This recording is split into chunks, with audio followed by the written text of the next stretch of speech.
ایک ابھی کوشچن لے لیتے ہیں. یہ کہتے ہیں کہ ایک بالغ کوئی لڑکا یا لڑکی ہے, اس نے کلمہ کفر زبان سے نکال دیا لیکن اس کو پتہ نہیں تھا کہ یہ کلمہ کفر ہے, تو کیا حکم شرع ہوگا؟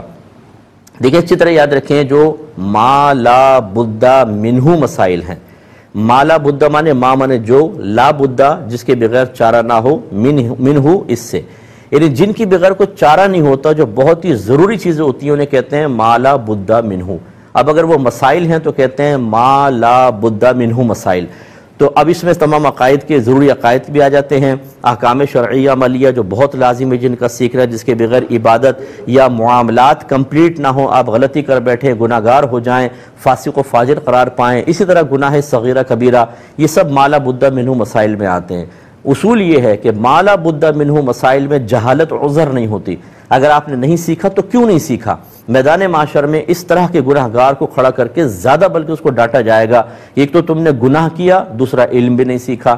اور ایک روایت میں موجود ہے کہ نبی کریم صلی اللہ علیہ وسلم نے ارشاد فرمایا کہ اگر ایک نیک آدمی گناہ کرتا ہے تو اس کے نام اعمال میں ایک گناہ لکھا جاتا ہے, اور گناہ گار گناہ کرے, جاہل گناہ کرے, یعنی اگر صاحب علم گناہ کرے تو ایک گناہ لکھا جاتا ہے, اور جاہل گناہ کرے تو 2 گناہ اس کے نام اعمال میں لکھے جائیں گے. ایک گناہ کا گناہ, دوسرا علم نہ سیکھنے کا گناہ. اس لیے میں بھائی بہنوں سے کہتا ہوں, بعض کہتے ہیں مفتی صاحب ہمیں ضرورت ہوتی ہے نا, ہم کسی بھی عالم سے پوچھ لیتے ہیں.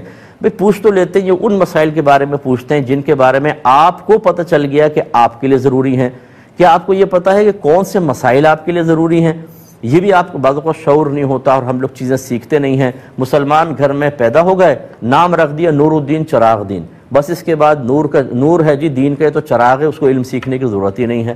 اس طرح تو ڈاکٹر کے گھر میں پیدا ہونے والے بچے کو آپ میڈیکل پڑھائیں نہیں, کیونکہ وہ ڈاکٹر کے گھر میں پیدا ہوا, پیدائشی ڈاکٹر ہوگا. پھر کیوں پڑھاتے ہیں؟ اس لیے کہ پڑھائی کے بغیر وہ کبھی بھی کامل نہیں ہو سکتا, اس کے پاس علم ہی نہیں آ سکتا, ایسی دین کو سیکھنا پڑتا ہے. تو اب یہ کفر اگر اس کی زبان سے نکلا تو اس میں تو جہالت عذر نہیں تھی, معلوم ہو یا نہ ہو وہ بالکل دائرہ اسلام سے باہر ہوگا, اور اس کو تجدید نکاح اور تجدید ایمان کرنا ہوگا.